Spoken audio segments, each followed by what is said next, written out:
സംസ്ഥാനത്ത് ഇന്നും മഴ കനക്കും. കേന്ദ്ര കാലാവസ്ഥാ നിരീക്ഷണ വകുപ്പ് എല്ലാ ജില്ലകളിലും യെല്ലോ മുന്നറിയിപ്പ് നൽകിയിട്ടുണ്ട്. 11 ജില്ലകളിലും ചെങ്ങന്നൂർ, കുട്ടനാട് താലൂക്കുകളിലും എല്ലാ വിദ്യാഭ്യാസ സ്ഥാപനങ്ങൾക്കും ഇന്ന് അവധിയാണ്. സംസ്ഥാനത്ത് ഇന്നും ശക്തമായ മഴ തുടരുമെന്നാണ് കേന്ദ്ര കാലാവസ്ഥാ നിരീക്ഷണ കേന്ദ്രത്തിന്റെ മുന്നറിയിപ്പ്. മുഴുവൻ ജില്ലകളിലും ശക്തമായ മഴയ്ക്ക് സാധ്യതയുള്ളതിനാൽ യെല്ലോ മുന്നറിയിപ്പും നൽകിയിട്ടുണ്ട്. മഴ ശക്തമായി തുടരുന്നതോടെ ഇന്ന് 10 ജില്ലകളിൽ അവധി പ്രഖ്യാപിച്ചു. പത്തനംതിട്ട, തൃശൂർ, കോട്ടയം, ഇടുക്കി, പാലക്കാട്, മലപ്പുറം, കോഴിക്കോട്, വയനാട്, കണ്ണൂർ, കാസർഗോഡ് ജില്ലകളിലാണ് അവധി.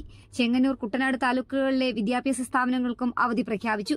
കാസർഗോഡ് ജില്ലയിൽ ശക്തമായ മഴ തുടരുന്നതിനാൽ മുൻകരുതൽ നടപടിയുടെ ഭാഗമായി ജില്ലയിലെ പ്രൊഫഷണൽ കോളേജുകൾ ഉൾപ്പെടെ എല്ലാ വിദ്യാഭ്യാസ സ്ഥാപനങ്ങൾക്കും അവധിയാണ്. കോളേജുകൾ, പ്രൊഫഷണൽ കോളേജുകൾ, സ്കൂളുകൾ, അംഗനവാടികൾ, ട്യൂഷൻ സെന്ററുകൾ, ICSE, CBSE സ്കൂളുകൾ, കേന്ദ്രീയ വിദ്യാലയങ്ങൾ ഉൾപ്പെടെ എല്ലാ വിദ്യാഭ്യാസ സ്ഥാപനങ്ങൾക്കും അവധി ബാധകമായിരിക്കും. മുൻകൂട്ടി നിശ്ചയിച്ച സർവകലാശാല പൊതുപരീക്ഷകൾക്കും അഭിമുഖങ്ങൾക്കും മാറ്റമുണ്ടായിരിക്കില്ല.